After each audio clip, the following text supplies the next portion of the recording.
بسم الله الرحمن الرحیم. زه اسحاق خان یم. دوستانو د همیشه دپاره خپل دا درې څیزونه پټ ساتئ. ځان په خلکو کې اوچت شمارل یوه داسې بیماري ده چې دا د انسان زندگی تباه کوي.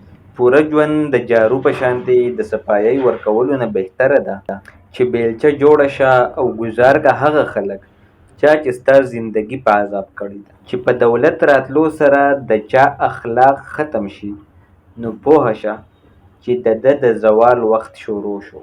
دوستانو یاد ساتئ، په دنیا کې آسان کار چاته نصیحت کول دي او مشکل کار په دې نصیحت باندې په خپل عمل کول دي. دوستانو ټوکې ضرور کوئ، دومره خیال ساتئ چې ټوکې کول او په چا پورې خندا کول د دې په منځ کې د فرق تاسو ته پته وي.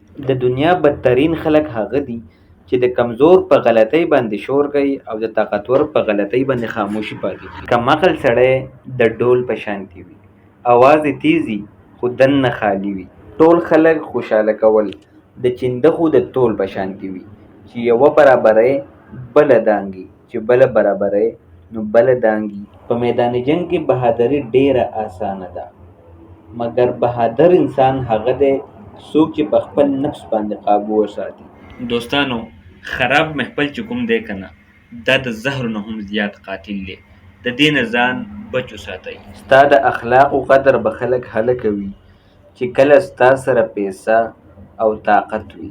د غریب اخلاق خلک د هغه کمزوري ګڼي، تر دې پورې چې دا څومره خوش اخلاقه ولې نه وي. ناکامي به په هغې وخت کې ستا مقدر جوړیږي چې کله ته د کامیابۍ د اصولو دپاره د خپل الله اصول مات کړي. پیسه او عهده به د څه وخت پورې ستا نه غټ سړی جوړ کړي، لیکن ښه اخلاق او انسانیت به تا د ټول عمر پورې په ښه درجه باندې ساتي.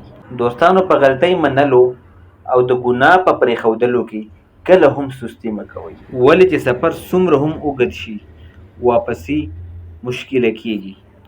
دوستانو په زندګۍ کې هر چا ته اهمیت ورکوئ، چې څوک ښه وي خوشحالي به درکوي، چې څوک بد وي نو ښه سبق به ضرور درکوي. انسان په ګناه کولو جهنم ته نه ځي، بلکې په ګناه باندې مطمئن پاتې کېدو باندې او په توبه نه کولو باندې جهنم ته ځي. کوم کس چې په تا باندې بار بار غوسه کوي او بیا هم ستا سره تعلق نه ختموي، نو هم دا کس به ستا په خراب وخت کې د ټولو نه ښه دوست جوړېږي. د خاورې منګی او د رشتې قیمت صرف جوړولو والا ته پته لګي، ماتولو والا ته نه.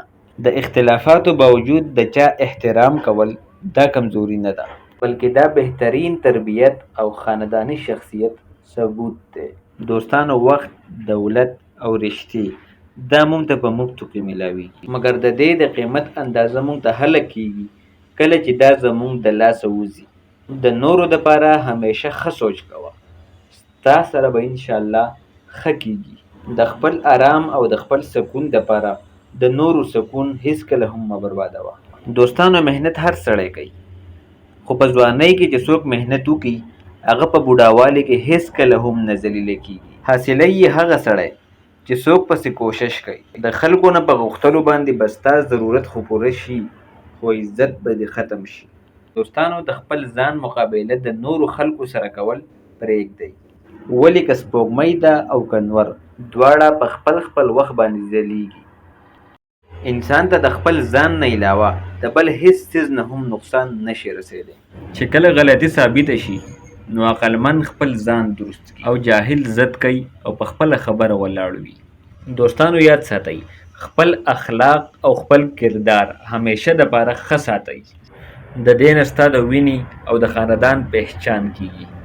کنجوس سړی دومره بدنصیبه دی چې په دنیا کې خو زندگی د غریبو په شان تېروي، خو په آخرت کې به ورسره حساب کتاب د امیرانو کېږي. خپله مقابله هیڅکله هم د چا سم مه کوه، ځکه چې بیا به درته ځان وړوکی ښکاره شي. ته چې څنګه هم یې بهترین یې.